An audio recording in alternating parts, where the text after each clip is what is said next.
जय श्री ओम नमः सिद्धि। ओम नमः सिद्धि। ओम नमः सिद्धि।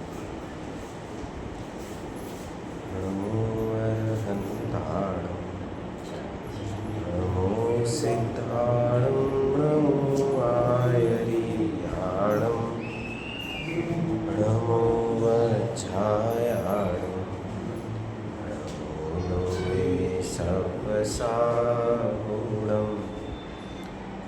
ओंकारबिन्दुसंयुक्तं नित्यं ध्यायन्ति योगिनः कामदं मोक्षदं चैव ओंकाराय नमो नमः। अविरलशब्दघनौघ प्रक्षालितसकलभूतलमलकलङ्का मुनिभिरुपासिततीर्थः सरस्वती हरति नो दुरितान् अज्ञानतिमिरान्धानां ज्ञानाञ्जनशलाकया चक्षुरुन्मीलितं येन तस्मै श्रीगुरुवे नमः। मङ्गलं भगवान् वीरो मङ्गलं गौतमो गणी मङ्गलं कुन्दकुन्दाद्यो जैनधर्मोऽस्तु मङ्गलम्।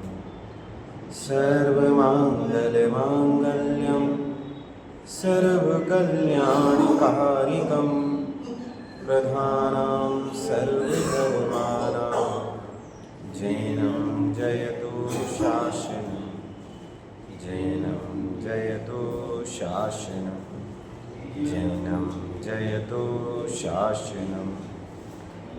लक्ष्मीनिवासनिलयं विलीनविलयं निधाय हृदि वीरम् आत्मानुशासनमहं भक्षे मोक्षाय भव्यानाम्।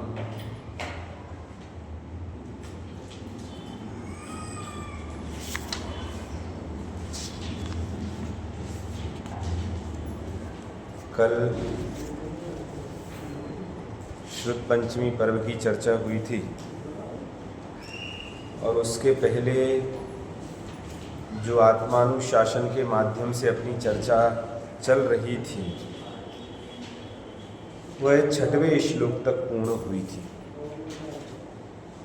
और जो 6वें श्लोक में या 5वें श्लोक में चर्चा हुई थी वह 5वां और 6वां श्लोक जो उपदेशक है, उपदेश देने वाला है, वक्ता है, उस वक्ता के स्वरूप को बताने वाली थी, जिसमें बहुत सारी चीज़ें कही थी आचार्य भगवान ने कि वक्ता कैसा होना चाहिए। तो उसके संबंध में उपदेशदाता वक्ता के स्वरूप के संबंध में धर्म कथा कहने का अधिकारी वही होता है जो ज्ञानवान होता है, प्रतिभा संपन्न होता है, आशावान नहीं होता है और प्रश्नों को सुनकर के किसी भी प्रकार से गलत व्यवहार नहीं करता है, प्रश्न सहन करने वाला होता है, प्रभुता युक्त होता है, गुण का निधान होता है, मृदुभाषी होता है। इस प्रकार से वक्ता के स्वरूप की चर्चा की गई थी। उसके पश्चात जो दूसरा 6वां श्लोक कहा था उसमें भी इसी प्रकार से कहा था कि किस किस प्रकार से कि भाई शास्त्रों का ज्ञान सहित होना चाहिए, किसी भी प्रकार का संदेह ना हो, निर्दोष मन वचन काय की प्रवृत्ति हो, दूसरों को संबोधित करने की भावना हो, जिन मार्ग के प्रवर्तन पर भली भांति उद्यम करने वाला हो, ज्ञानी जनों के द्वारा जिसे नमन किया जाता है ऐसे उद्यतपना भयवान ना हो, लोक रीति का ज्ञाता हो, इत्यादि बहुत सारे गुण उपदेशदाता और उपदेशदाता गुरु के संबंध में कही थी। अब आज जो चर्चा करनी है, आज जो विषय है वह विषय है सच्चे श्रोता का स्वरूप। श्रोता कैसा होता है? श्रोता या सूता? हाँ, श्रोता या सोता? भाई शब्द तो है श्रोता, लेकिन सुनते सुनते सो जाए तो अब इसमें क्या गलती है? भाई साहब वही सोता है जिसकी रुचि नहीं होती है ना। कल एक बात आई थी, श्रुत पंचमी के संबंध में कही थी कि भाई रुचि जागृत करना है, लोगों के लिए जिनवाणी सुनने की रुचि जागृत करना। और जो जीव जिसके अंदर रुचि होती है सुनने की, वो सो नहीं सकता, जिनवाणी सुनते समय सो नहीं सकता। क्यों नहीं सो सकता? इसीलिए नहीं सो सकता क्योंकि जिनवाणी सुनने से उस जीव को क्या मिलने वाला है ये बहुत गजब है। यदि किसी भी प्रकार से एक चीज छूट गई, यदि भाई साहब प्रवचन के स्थान पर यहाँ कोई व्यक्ति बैठे और वो बताए कि सोना कैसे बनाया जाता है, सुधीर भाई साहब सोना बनाने की विधि क्या है, बोलो मैं आपसे पूछता हूँ कितने लोग सो जाएंगे? सो सकता है कोई? क्यों भाई साहब? यदि एक भी चीज छूट गई तो सोना नहीं बनेगा, और सोना बनाना है अमोल भाई, है ना।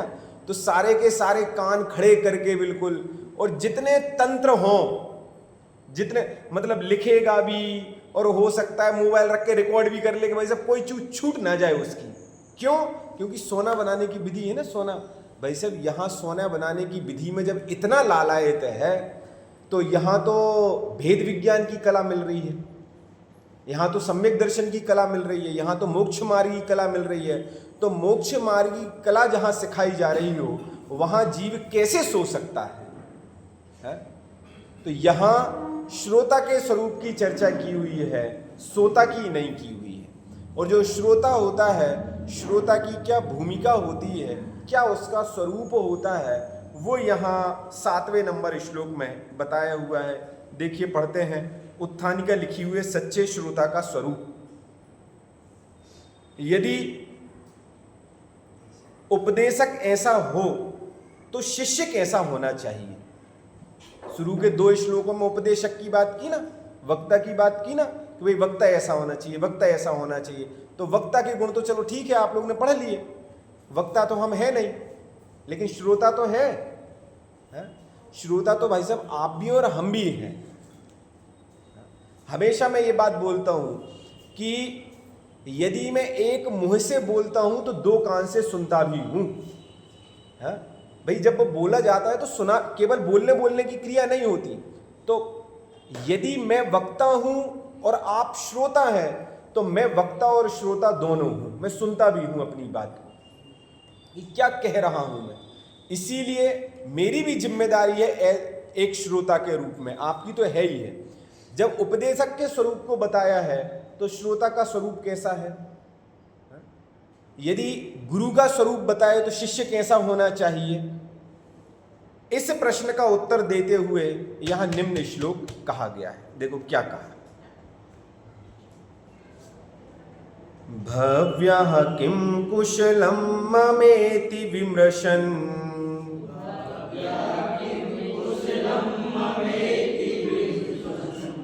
भव्यः किं कुशलं ममेति विमृशन्,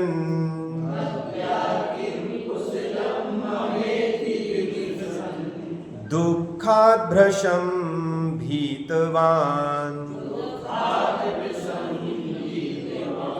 सौख्ये श्रवणादि बुद्धि विभवः,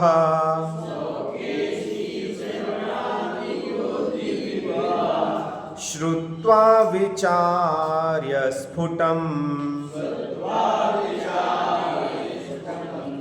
धर्मं शर्मकरं दया गुणमयम्,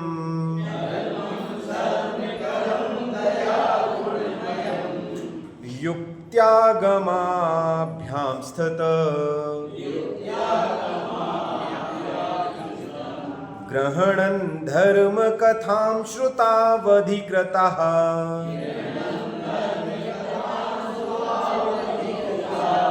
शास्यो निरस्ताग्रह।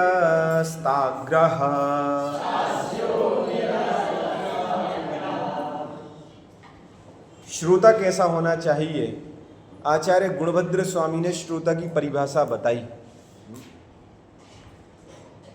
भगवान कैसे होना चाहिए, जिनवाणी कैसी होना चाहिए, गुरु कैसे होना चाहिए, ये तो बहुत पढ़ लिया। अब हम कैसे होना चाहिए? जब श्रोता बनकर के बैठे हुए हैं तो श्रोता की क्या भूमिका है? केवल आना, सुनना और काम खत्म? एक बाजार में 3 मूर्तियां बिक रही थीं।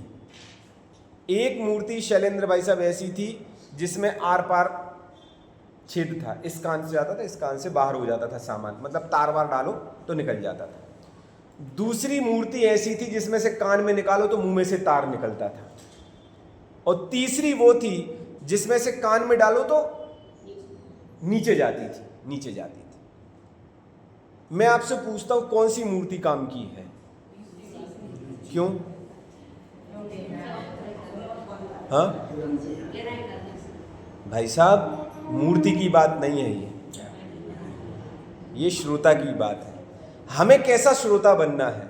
यहां से सुना और यहां से काम खत्म? या फिर नहीं भाई साहब क्या बात कर रहे हो, मैं जो भी सुनता हूं वो घर जाकर सबको बताता हूं, तो हम दूसरे नंबर के, सुना और मुंह से बाहर।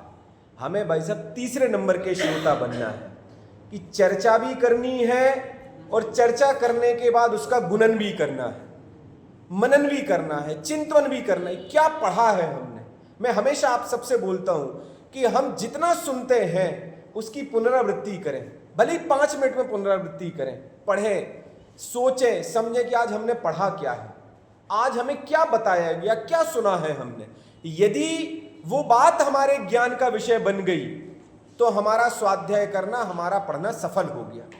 और यदि केवल सुना और सुन करके यहां वहां बात हो गई, कल क्या पढ़ा था पता नहीं, तो फिर वो पढ़ना कोई काम का नहीं। इसीलिए हमें तीसरे नंबर की प्रतिमा बनना, तीसरे नंबर की मूर्ति बनना, सुनना और सुन करके उसका घोलन करना। कैसा श्रोता होना चाहिए? तो देखो, बड़ी गजब के शब्द से शुरुआत की। सबसे पहला शब्द लिखा भव्यः। क्या लिखा? भव्य जीव, भव्य जीव। श्रोता है तो भव्य तो है ही। क्यों है भव्य?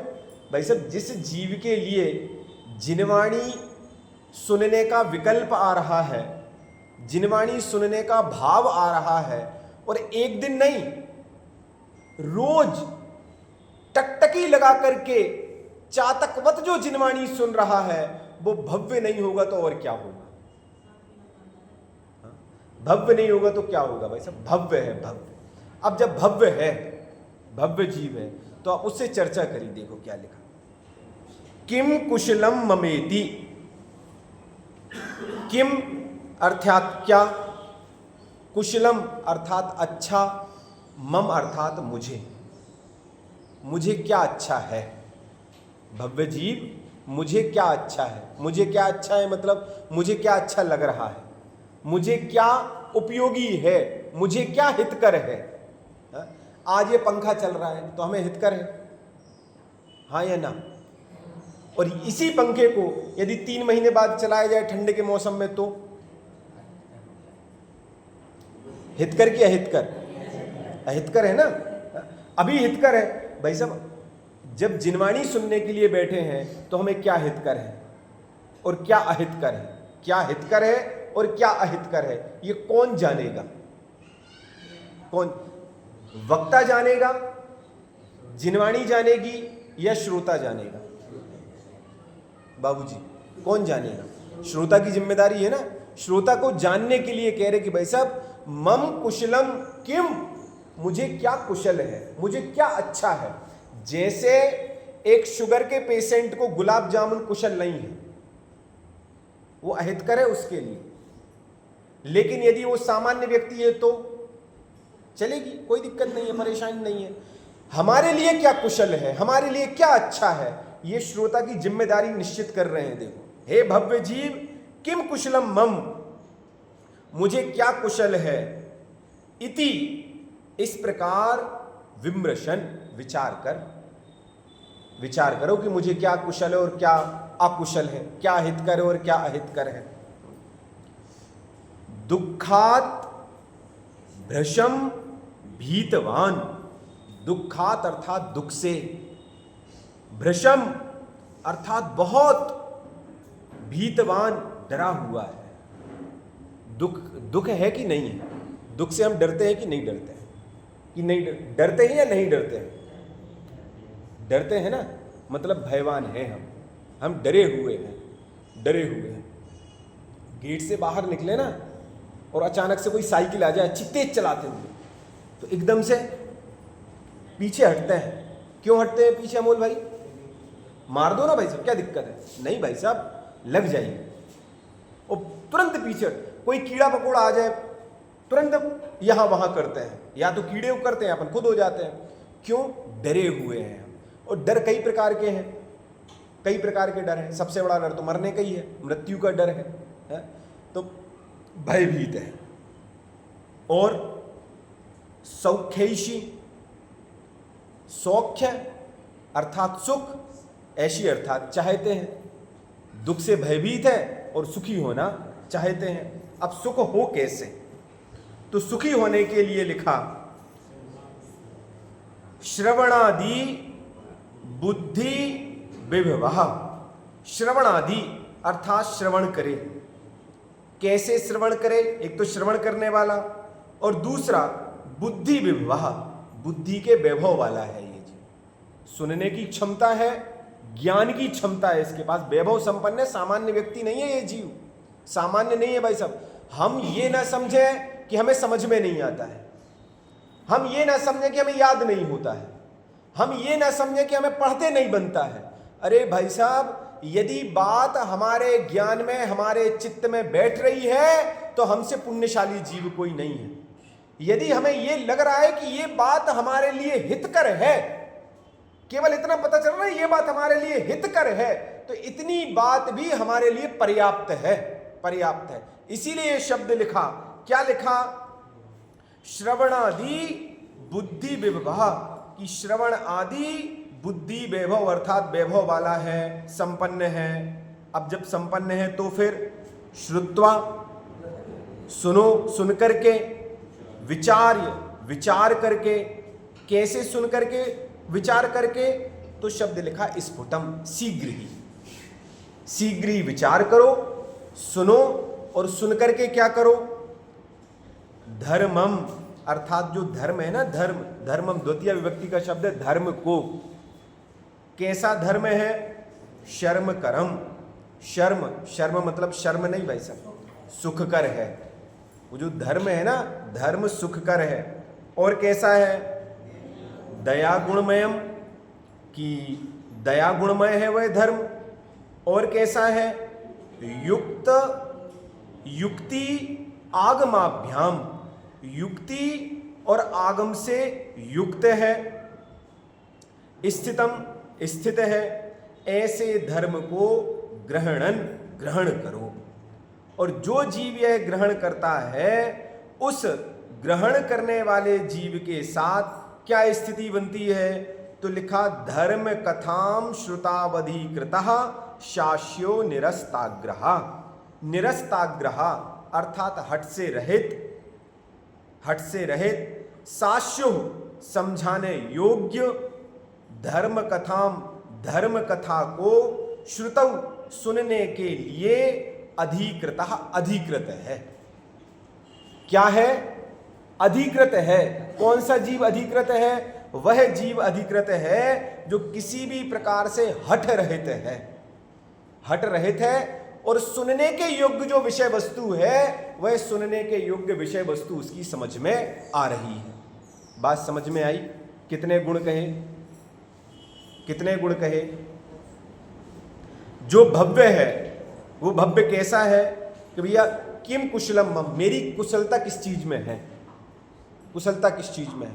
उस कुशलता के लिए सबसे पहले प्रश्न किए कि किस चीज में कुशलता है? कि दुख से डरा हुआ है, भयभीत है, सुख चाह रहा है, सुख चाहते हुए भी श्रवणादि बुद्धि विभव, श्रवण आदि बुद्धि वैभव संपन्न है।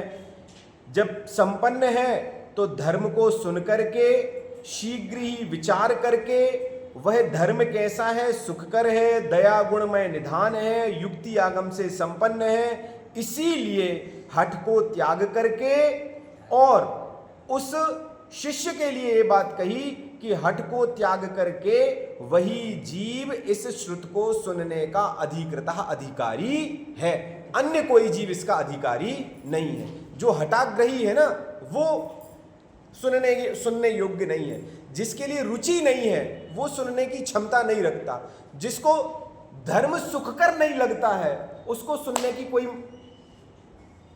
मान्यता नहीं है, जिसके लिए दुख भाषित नहीं होता है वो धर्म क्यों सुनेगा, जिसके लिए संसार में डर ना लगता हो बाबूजी वो क्यों सुने, जिसके लिए संसार में डर है, किस बात का डर है, भूत आ जाएगा, हा?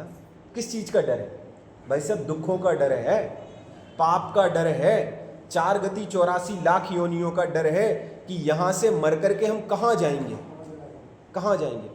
हमने तो नरक, निगोद, स्वर्ग, त्रियंच सारी की सारी गतियों का स्वरूप समझ रखा है ना, समझा है कि नहीं समझा है, 6 ढाला में समझा हुआ था। और चलो यदि एक बार विस्मृत भी हो गया हो तो मैं आपसे पूछता हूं, आदिनाथ भगवान की पूजन हम महीने में कितनी बार करते हैं?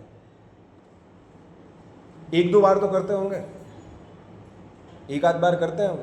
और पूजन करते समय बढ़िया ताली बजा करके बोलते हैं, मारी दीन तड़ी सुन, हे जिनेंद्र भगवान मेरी विनती सुनो। और हम क्या सुनाते हैं राकेश भाई साहब, क्या सुनाते हैं? अपने दुख सुनाते हैं, अपने दुख सुनाते हैं कि कभी हम नरक में गए, कभी निगोद में गए, कभी माँ के गर्भ में उल्टे लटके, जंत्री में फंसे रहे, ये सारी की सारी चीजें करते हैं कि सुनाते कि नहीं सुनाते? भाई साहब हम जब भगवान को सुनाते हैं तो केवल भगवान को सुनाए ना, अनुभूत करें कि ये सारे के सारे दुख हमने सहे हैं, सह रहे हैं, आज भी सह रहे हैं, आज भी सह रहे हैं। जन्म मरण भूख प्यास ये सारी की सारी परेशानियां हैं या नहीं है? हैं। और जब है तो संसार से डरिएगा। यदि हम संसार से नहीं डरेंगे तो संसार का किनारा हम प्राप्त करने के लिए लालायित नहीं होंगे। इसीलिए भाई साहब श्रोता के स्वरूप में ये बात कही कि सबसे पहले भयभीत है कि नहीं है, डर लग रहा है कि नहीं लग रहा है उसके लिए। बच्चे को फेल होने का डर लगता है तो पढ़ता है कि नहीं पढ़ता है?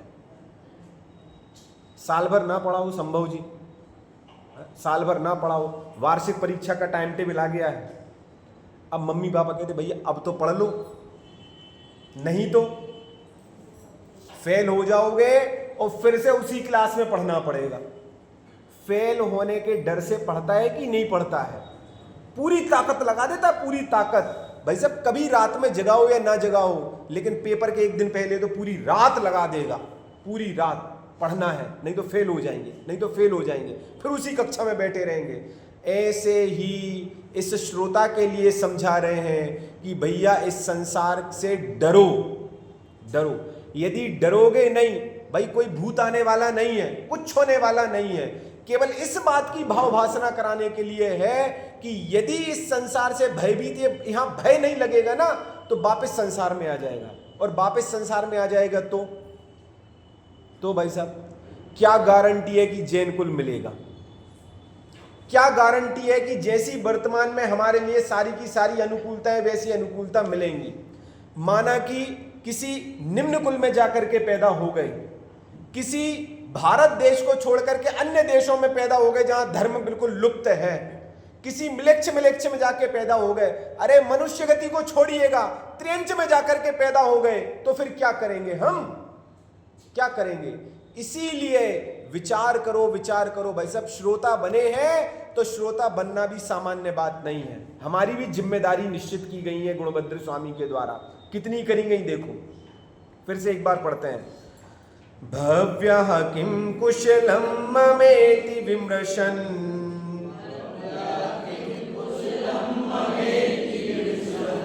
दुःखाद् भृशं भीतवान् सौख्येषि श्रवणादिबुद्धिविभवः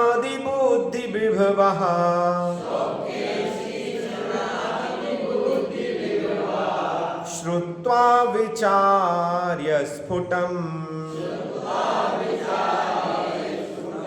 धर्मं शर्मकरं दया गुणमयम्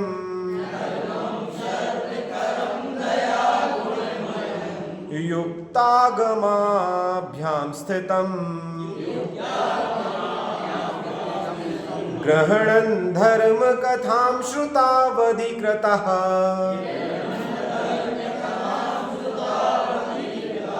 शास्यो निरस्ताग्रह। संस्कृत कितनों की समझ में आई मुझे नहीं मालूम, लेकिन हिंदी पद्यानुवाद जरूर समझ में आएगा। देखो पढ़ो अगले पेज पे। धर्म कथा का श्रोता होता भव्य और निज हित चिंतक दुखों से भयभीत तथा श्रवणादि बुद्धियुत हितवांछक सुख कर और दया गुण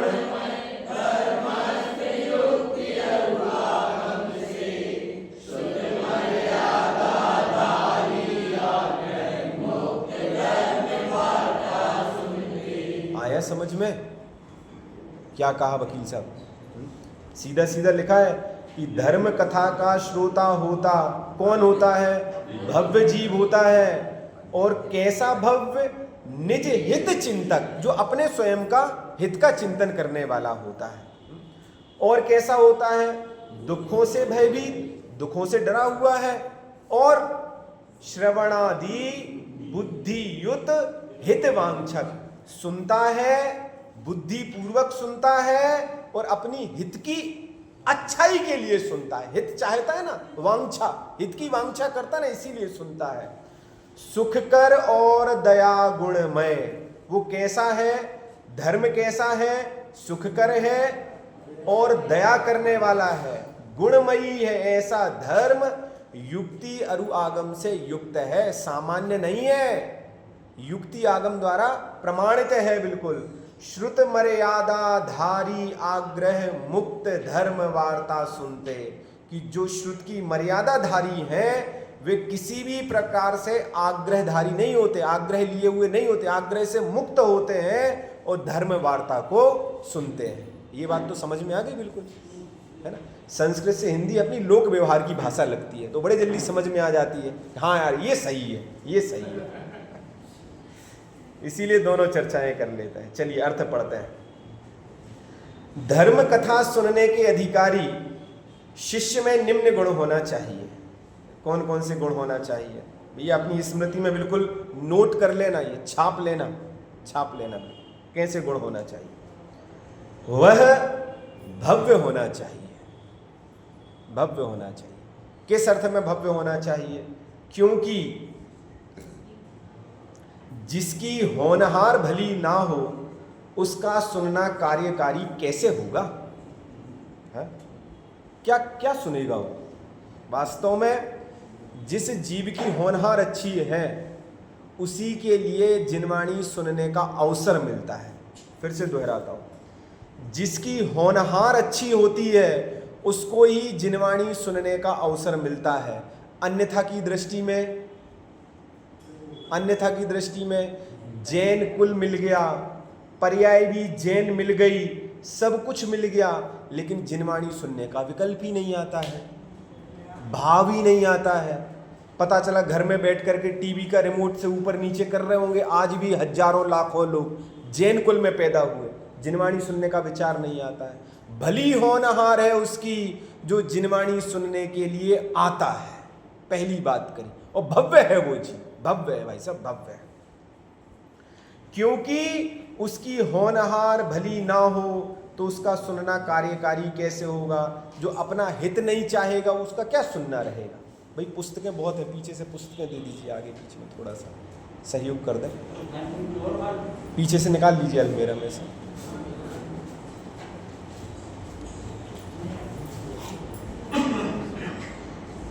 जिसकी होनहार भली ना हो उसका सुनना कार्यकारी कैसे होगा?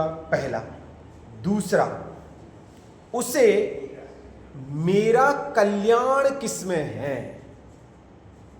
मेरा कल्याण किस में है, किस चीज में मेरा कल्याण है, किस चीज में मेरा अच्छा है, किस चीज में अच्छा है। बोलो, एक छोटा सा बच्चा है, छोटा सा बच्चा है, छोटा सा बच्चा भीड़ भाड़ है, भीड़ भाड़ में यहां वहां हुआ, थोड़ा सा यहां वहां हुआ, यदि यही इतने लोगों में पीछे चला गया, उसकी मां आगे आ गई, वो बच्चा पीछे छूट गया, तो वो अपने आप को असुरक्षित महसूस करता है, भयभीत हो जाता है, डर जाता है। और वहीं से आगे बैठी हुई उसको अपनी मां दिख गई तो फिर भय खत्म हो जाता है ना।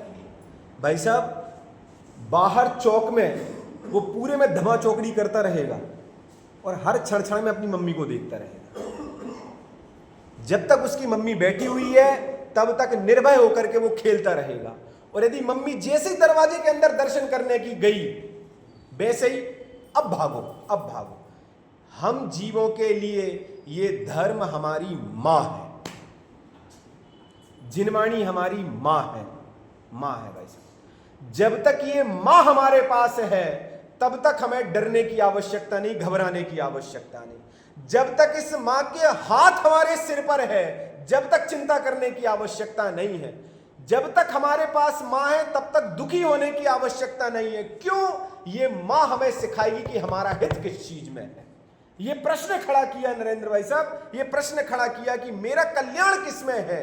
ये बताएगी जिनवाणी हमारे लिए कि हमारा कल्याण किस चीज में है, और ये श्रोता के लिए बताएगी। उसका विचार होना चाहिए, क्योंकि जिसे अपने भले बुरे का विचार नहीं है वह सीख क्यों सुनेगा। समैया जी, क्यों सुनेगा जिसको भला बुरा अपना विचार नहीं है कि भैया क्या हमारे लिए अच्छा है, क्या हमारे लिए बुरा है। क्यों?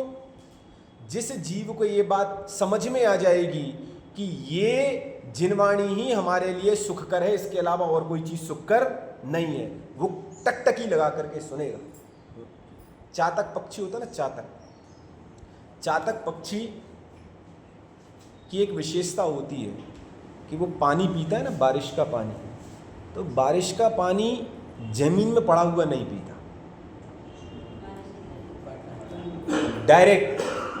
डायरेक्ट सीधा। मतलब वो जो बूंद गिरती है ना तो सीधे उसके मुंह में गिरनी चाहिए, वो पानी पीता है। और बिल्कुल वो अपनी दृष्टि लगाए रखता है, बिल्कुल कहाँ बूंद आएगी और सीधी मुंह में आना चाहिए। क्यों?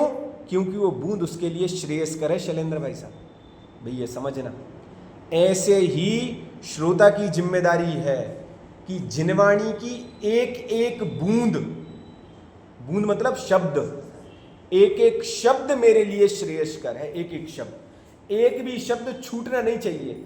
यदि हमें अपनी प्यास है और प्यास को बुझाना है तो हमें चातकवत टकटकी लगा करके देखनी पड़ेगी जिनवाणी की एक एक शब्द को, और एक एक पंक्ति को, एक एक गाथा को, एक एक भाव को।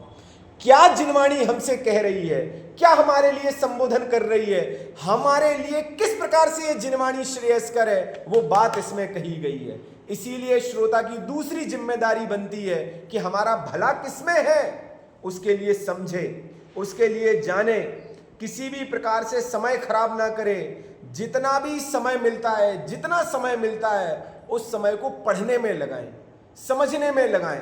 यदि बात समझ में नहीं आती है एक बार तो दूसरी बार पढ़ें, समझने की कोशिश करें। नहीं आती है तो पूछें।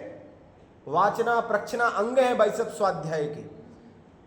चिंतन करें, ये भी अंग है। सारी की सारी चीजें यदि समझ में नहीं आती हैं तो बुद्धिमान लोगों से पूछें, लेकिन पढ़ें, सुने। यदि हम जिनवाणी नहीं पढ़ेंगे, फ्री टाइम में, फ्री समय में जिनवाणी नहीं पढ़ेंगे तो हम करेंगे क्या? विचार किया है? क्या करते हैं? क्या करते हैं? या तो टाइम पास करने के लिए टीवी खोल के बैठ जाएंगे, नहीं तो आजकल तो वो 6 इंच की डिब्बी है, सभी के पास है, और उस 6 इंच की डिब्बी में करेंगे क्या? केवल यही करेंगे भाई साहब। बोलो, मैं आपसे पूछता हूं, जितने लोग सोशल मीडिया से जुड़े हुए, चाहे व्हाट्सएप हो, चाहे इंस्टाग्राम हो, टेलीग्राम हो, जितने भी दुनियादारी चल रही है, हम उसमें एक वीडियो कितनी देर देखते हैं? यदि कोई 8 मिनट का वीडियो है तो 8 मिनट तो बहुत है। कौन देख रहा है इतनी देर? आधा 1 मिनट देखा और बस चल मेरे भाई आगे बढ़ो, फिर दूसरा, फिर आगे बढ़ो, फिर तीसरा, फिर आगे बढ़ो, यही करते रहते हैं। घंटों निकल जाते हैं ऊपर से नीचे, नीचे से ऊपर करने में। भाई साहब, समय बड़ा कीमती है और ये श्रोता की जिम्मेदारी है कि जो समय हमें मिला हुआ है उस समय को चिंतन मनन अध्ययन में लगाएं कि हम करना क्या है, हमारा भला किस चीज़ में है, किस चीज़ में है। यदि सुबह हम भगवान को नहीं नहाएंगे, भगवान का स्नान नहीं करेंगे, भगवान का प्रक्षालन नहीं करेंगे तो क्या करेंगे? हाँ, नाती पोतों का स्नान करेंगे भाई, और क्या करोगे आप? बिस्तर में पड़े रहोगे, यही होगा ना। अब ये जो समय मिला उस समय का सदुपयोग करो। और ये श्रोता की जिम्मेदारी में लिखा है। क्यों लिखा है? सबसे पहला प्रश्न पूछा ना, हमारा कल्याण किस में है? कल्याण किस में है? प्रश्न पूछा हुआ है, उत्तर आप खुद सोच लो किस चीज में है। उत्तर तो दे रहे हैं लेकिन स्वयं विचार करो ना कि हम क्या कर रहे हैं। तीसरा, वह दुखों से बहुत अधिक डरता हो, क्योंकि जिसे नरक आदि का भय नहीं है वह पाप छुड़ाने वाला शास्त्र क्यों सुनेगा? बोलो भाई साहब, डरा होने का मतलब ये नहीं कि ऐसे दुबक के बैठ जाए, भाई साहब डर लग रहा है, डर लग रहा है। अरे नहीं भाई साहब, डर लगने का मतलब ये नहीं है। डर लगने का मतलब ये है कि आज हम मनुष्य पर्याय में हैं और मनुष्य पर्याय यदि निकल गई हमारे हाथ से, निकल गई तो फिर क्या होगा? कहाँ जाएंगे? कहाँ जाएंगे? बोलो, कोई ऐसी स्थिति तो है नहीं, ऐसी कोई टेक्नोलॉजी जनरेट तो हुई नहीं कि जो बता दे कि आप कहाँ जाओगे। कौन बताएगा? कौन बताएगा? कर्म बताएंगे। जो हमने भाव किए वो भाव निश्चित करेंगे किस गति में जाएंगे। और भाव सही गलत ये हमें जिनवाणी सिखाती है, कैसे परिणाम करना है, कैसे भाव रखना है, ये हमें जिनवाणी बताती है। इसीलिए भैया, वह दुखों से बहुत अधिक डरता हो, क्योंकि जिसे नरकादि का भय नहीं है वह पाप छुड़ाने वाला शास्त्र क्यों पढ़ेगा? जो यदि यही कहे कि भाई साहब ऋणम कृत्वा घृतम पिबेत, कि ऋण लेकर घी पियो, मौज मस्ती करो आराम से, क्या दिक्कत है? उसको क्या दिक्कत है? क्यों पढ़ेगा वो शास्त्रों को? क्यों पढ़ेगा जिनवाणी को? जिसको जीना यहाँ, मरना यहाँ, सब कुछ यहीं दिख रहा हो, वो क्यों पढ़ेगा? वैसे जिस जीव ने भवों की कल्पना की होगी, भव होते हैं भव, और हर जीव के भव होते हैं, हर जीव के भव होते हैं। हमारे भी ना जाने कितने भव निकल गए, और यदि अभी भी भाव नहीं सुधरे तो ना जाने कितने भव रहेंगे। यदि भव हमें सुधारना है तो ये मान करके चलना कि ये जो भव है हमें भव के अभाव करने के लिए मिला हुआ है, भव बढ़ाने के लिए नहीं मिला है। इसीलिए दुखी डरना किस चीज से डरना? कि किसी भी प्रकार से खोटी गति ना हो जाए हमारी। चौथा, वह सुख का अभिलाषी होना चाहिए, क्योंकि जो भविष्य में सुख चाहेगा वही धर्म साधन कराने वाला शास्त्र सुनेगा। कैसा होना चाहिए? दुख से डरा हुआ और सुख का अभिलाषी होना चाहिए, सुख को चाहने वाला होना चाहिए कि भाई साहब मुझे सुख चाहिए। और कैसा सुख चाहिए? घंटे 2 घंटे का, दिन 2-4 दिन का, हफ्ते महीने भर का, कैसा सुख चाहिए? तो कहते तो बड़े अच्छे, शाश्वत चाहिए, शाश्वत अनंत सुख चाहिए, अनंत सुख। अनंत सुख को प्राप्त करने के लिए क्या करते हैं? अब इस चीज का भी जवाब दो ना, सोचो भाई साहब, राकेश भाई साहब सोचो। अनंत सुख चाहिए है, लेकिन उस अनंत सुख के लिए हम करते क्या हैं? उपाय क्या करते हैं? विकल्प क्या करते हैं? सुख तो चाहना है। वह सुख अभिलाषी होना चाहिए। क्यों? क्योंकि भविष्य में सुख चाहेगा वही धर्म साधन कराने वाला शास्त्र सुनेगा। क्यों? क्योंकि भाई साहब जो शास्त्र है वही शास्त्र सुख प्रदान करने वाला है। कैसे है, क्या है, उसकी चर्चा भी आगे करेंगे, धीरे धीरे सब खोलेंगे। पहले तो भावना जागृत कर रहे हैं श्रोता के स्वरूप कह करके कि भाई साहब धर्म साधन कराने वाला शास्त्र सुनेगा।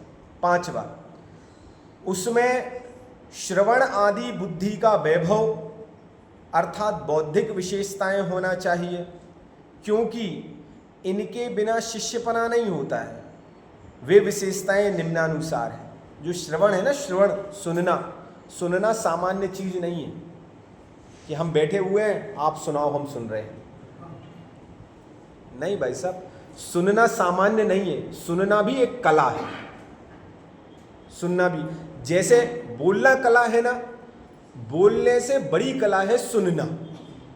सुनना भाई, हम तो चलो बोल रहे हैं, तो बोल रहे हैं तो हमारी बोलने की क्रिया भी हो रही है, सुनने की क्रिया भी हो रही है। क्या बोलना है उसके लिए ज्ञान भी बराबर काम कर रहा है, लेकिन आपको तो केवल सुनना है और उस ज्ञान का प्रयोग करना है। मौन होकर के पौन घंटे बैठना है, यदि कोई प्रश्न है तो चलो ठीक है, नहीं तो सुनना ही सुनना है ना। अब सुनने में होता यह है कई बार कि ज्ञान, शरीर तो यही होता है, लेकिन ज्ञान गायब हो जाता है। बाजार में घूम आता है, घर में घूम आता है, दुकान पे कोई ग्राहक तो नहीं आए होंगे, ये वहां भी होके आ जाता है, सब जगह घूम के आ जाता है। यदि अभी हम यहाँ बैठे बैठे कहें ना भाई सब विचार करो कि यदि हम शिखर जी गए तो पहुंच गए ना शिखर जी, इतनी देर में पहुंच गए ना। हम शरीर से तो मन से चले जाते हैं। तो श्रोता की एक बहुत बड़ी बौद्धिक विशेषता यह है कि यहां उसके लिए 6-7 गुण बते। देखो, सुनने की कला आना चाहिए। सबसे पहले लिखा शुश्रूषा, सुनने की इच्छा। क्या हो? जिसके लिए इच्छा होगी वही आएगा, वही सुन सकता है। यदि घर में रिश्तेदार आए और उनको कहा जाए कि भाई साहब मैं प्रवचन में जा रहा हूं, आप भी चलिएगा, है ना, तो हो सकता है कि कोई ऐसा रिश्ता हो कि भाई चलो अब कह रहे हैं चलना तो पड़ेगा ही, है ना, वो चलना पड़ेगा वाला रिश्ता हो तो पड़ेगा। अब आ तो गए हैं, अब बैठ भी गए, लेकिन कब खत्म होगा, 9 कब बजेंगे, जल्दी निकले भैया, ऐसी स्थिति हो जाए तो सबसे पहली इच्छा होना चाहिए। सबसे पहली इच्छा, जिसकी इच्छा होगी वही सुनेगा, वही सुनेगा। दूसरी बात, सुनना, श्रवण। इच्छा से जब आया है व्यक्ति तो फिर सुने उस चीज को, क्या सुना रहे हैं, क्योंकि सामान्य चीज नहीं है भाई साहब, सामान्य चीज नहीं है। जैसे बाजार में हीरे की इक्की दुक्की दुकानें होती हैं, हीरे के आभूषण बिकने की इक्की दुक्की दुकानें होती हैं, ऐसे ही जिनवाणी सुनाने की भी स्थान इक्के दुक्के ही होते हैं। बोलो, गलत तो नहीं, गलत तो नहीं कहा? एकाध स्थान पर ही ऐसी गतिविधियां चलती रहती हैं, सुनने का, सुनाने का अवसर मिलता है। इसीलिए ये जो अवस्था है, ये जो स्थान है, ये स्थान और ये बात बहुमूल्य है, बहुमूल्य। कैसे सुनने के लिए मिलती है, कैसे नहीं मिलती है, भाई साहब विचार करो एक बार। भाग्यशाली है कि हमें सुनने का अवसर मिलता है ये चीज। तो सुनना। फिर तीसरा लिखा ग्रहण, अर्थात मन द्वारा जानना, रुचि पूर्वक आना, सुनना और मन से उसको जानना। क्या जानना? ये जानना कि ये हमारे लिए सुखकर है बात, ये हमारे लिए जो बात कही जा रही है ना, ये हमारे भले के लिए कही जा रही है, भले के लिए। बोलो, एक बार उस स्थान को और उस घटना को आप अपने ज्ञान में रखिएगा जिस समय मुनिराजों ने शेर को संबोधित किया था, है ना, भगवान महावीर के जीव को संबोधित किया था पूर्व पर्याय में। अवस्था मुझे नहीं बताना, कुछ नहीं बता रहा हूं मैं, केवल इमेज खड़ी कर रहा हूं आपके सामने, परिस्थिति। आप एक बार विचार करो कि दो मुनिराज शेर को संबोधित कर रहे हैं, और शेर के मन में क्या चल रहा होगा? क्या चल रहा होगा कि भाई साहब ये जो बात कर रहे हैं ना, ये बात मेरी भलाई के लिए है, भलाई। अन्यथा की दृष्टि में किसकी सामर्थ्य की शेर के सामने खड़ा हो जाए? बोलो, किस में ताकत है किसी में ताकत? शेर भी विचार करता कि वैसे ये कोई अलौकिक जीव है जिनके लिए डर नहीं है, डर नहीं है। जो निडर व्यक्ति होता है, जो निर्भय व्यक्ति होता है, वही शेर के सामने जाके खड़ा होता है, चाहे वो मुनिराज हो चाहे दीवान अमरचंद हो। खा ले भाई साहब, लेकिन हम खिलाएंगे तुम्हें जलेबी है, खिलाएंगे तो हम तुम्हें शाकाहारी भोजन ही, यदि तुम्हें मांसाहार करना तो हमें खा लो भाई साहब। विचार करो, अब वो शेर था ना, शेर की वास्तव में जो मुनिराज के द्वारा संबोधन दिया जा रहा था वो शेर की पर्याय में होने वाला जीव रुचि पूर्वक सुन रहा था। क्यों? क्योंकि भाई साहब ये मेरे लिए हितकर है, मेरे लिए कल्याणकारी है। और जब उसकी बात समझ में आ गई तो उसने उस त्र्यंच पर्याय में व्रत धारण किए। बोलो, शाकाहार का व्रत धारण किया, जबकि मांसाहारी जो शेर होता है ना, शेर के दांत शाकाहार पचा नहीं सकते, वो मांस ही खा सकता है। उसके बाद भी उसने व्रतों को धारण किया और अपने जीवन का यापन किया। समैया जी, अब आप सोच सकते हो क्यों? क्योंकि भाई साहब उसका मन जो था ना, उसके मन ने ये बात जान ली थी कि ये जो बात मुनिराजों ने की है मेरी भलाई के लिए की है। वो समझ गया था। ऐसे ही हमें जानने की आवश्यकता है कि जो जिनवाणी कही जा रही है ना वो हमारी भलाई के लिए है। और जब ये बात समझ में आ गई तो फिर बिल्कुल जागृत अवस्था में हम सुनेंगे। चौथा बिंदु, धारणा, अर्थात भूलना नहीं। जो बात कही जा रही है वो बात भूले ना। हमारा ज्ञान इतना कमजोर है कि मुझे मालूम है कि 45 मिनट की बात कितनी सुनेंगे, कितनी याद रहेगी, नहीं मालूम, लेकिन कम से कम मूल बात तो हम ना भूलें। कम से कम इतनी तो याद रहे बाबूजी कि आज कौन सा श्लोक पढ़ा था और उस श्लोक में क्या बात निकली थी। बाकी तो सब विशेष है, फिर व्याख्या है, लेकिन मूल बात कम से कम हमें याद रहे, नहीं भूलना। अगला, विज्ञान, अर्थात विशेष विचार करना। जब हम सोते हैं, सोते समय सोने के लिए जाते हैं तो विचार चलते हैं कि दिन भर में हमने क्या किया और क्या नहीं किया। व्यापारी बंधु आप सब बैठे हुए हैं, आप सबके ही विचार चलते होंगे, किसका आया किसका नहीं आया, कौन सी कलम लिखी कौन सी कलम नहीं लिखी। नरेंद्र भाई साहब, क्या हुआ, क्या लिखते ना, साल में पूरे दिन भर का याद करते हैं, कोई कलम रह तो नहीं गई, कोई कहीं हुआ तो नहीं कुछ। वास्तव में भाई साहब वो सारी की सारी चीजें रखिए एक तरफ पोटली में।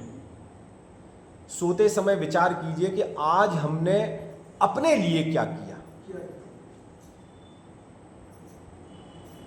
प्रश्न समझ में आया?